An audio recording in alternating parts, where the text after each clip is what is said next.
ఏ భయాల్లో మీరున్నారో, ఎవరు మిమ్మల్ని భయపెడుతున్నారో, ఏ పరిస్థితులు మిమ్మల్ని భయపెడుతున్నాయో, ఏ ఉత్తరాలు మిమ్మల్ని భయపెడుతున్నాయో, ఏ SMS మిమ్మల్ని భయపెడుతున్నాయో, ఏ వాట్సాప్లు మిమ్మల్ని భయపెడుతున్నాయో నాకైతే తెలియదు. కానీ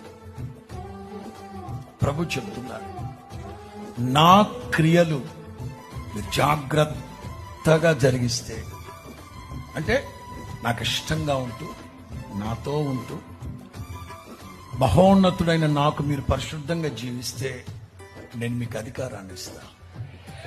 నిర్భయముగా ఎవరైతే మిమ్మల్ని భయపెట్టారో మీరు వాళ్ళని భయపెట్టేటట్టుగా నన్ను గూర్చిన భయం వాళ్ళని బెదిరింపు చేయును గాక. స్తోత్రం చెప్పండి గట్టిగా. నాకు కలిగిన భయములన్నింటిలో నుంచి నా దేవుడైన యెహోవా నన్ను తప్పించను, విడిపించను.